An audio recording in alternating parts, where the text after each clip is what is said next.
¿Hay características, por ejemplo, demográficas específicas, están concentradas en un grupo etario, en un género, niños o niñas, o por ejemplo, áreas metropolitanas versus áreas rurales? ¿Tienen esos datos, Pía? Algunos datos tenemos de género que tú mencionabas, que hay como dos tipos de problemas más clásicos en la infancia. Uno son los que se llaman externalizantes, que tienen que ver con agresión, ¿cierto? Expresar hacia afuera, y otros más internalizantes, que es más depresión o ansiedad, que muchas veces pasa más desapercibido. Entonces hay una notable diferencia en Chile, que los problemas más externalizantes, más del ámbito de la agresividad, son más de los masculinos, digamos, de los hombres, y las mujeres tendemos más a la depresión y a la ansiedad. Y eso es un fenómeno que se da de manera muy clara en Chile y no necesariamente en otros países. En otros países es bastante más parejo los problemas más. ¿Y por qué sería? Bueno, hay muchas posibles explicaciones, pero también en la socialización de género, de qué toleramos los adultos, digamos, el mundo adulto de la ¿Ay, a quién infancia. le toleramos? Como Claro, a los entonces, hombres le podemos sí, tolerar. claro. Entonces, por ejemplo, tú ves cómo se ponen los límites en la familia y claramente una niñita, por ejemplo, que, no sé, que es muy agresiva, hay mucho más castigo más severo, digamos, a un niño, que se tolera mucho más expresiones más agresivas. Rodrigo, Sino que estoy pensando que los datos de la habilidades para la vida nos muestran la situación país, ¿no? Entonces, encontramos, por ejemplo, que en el norte, en Arica, Antofagasta, la prevalencia de riesgo es más alta que en el resto del país y efectivamente la zona metropolitana también tiene alto índice.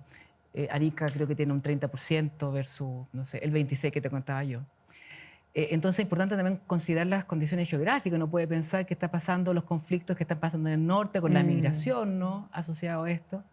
Pero también es importante considerar que cuando hablamos de estas caracterizaciones, debemos tomar en cuenta las caracterizaciones ambientales, ¿no? O sea, no solamente pensar en rasgos que son personales, ¿no? Como sexo, como edad, ¿no?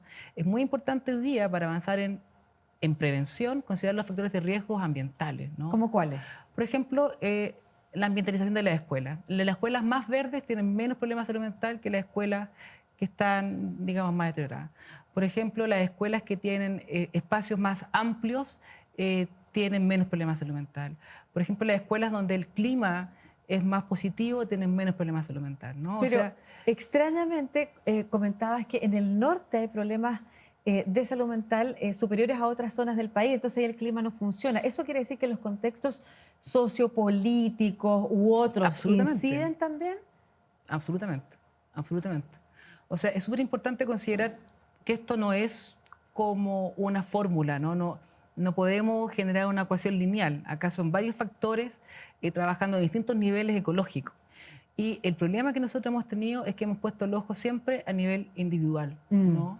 Entonces es importante hoy día avanzar también a identificar factores del contexto aula, del contexto escuela, del contexto territorio, del contexto familiar, ¿no? Del contexto local, del contexto político. Por ejemplo, estamos haciendo unas encuestas en Lo Prado, Pudahuel y Cerro Navia y encontrábamos que los niños perciben que sus barrios son peligrosos, por ejemplo, ¿no? Entonces, cómo la percepción de barrio peligroso está asociada también a mayor riesgo en salud mental. Eh, y eso nos hace pensar en que tal vez las soluciones no tienen que ver solo con apoyar al niño, sino más bien con hacer inversiones que permitan generar ambientes, ¿no? Tanto físicos como psicológicos, de protección, digamos.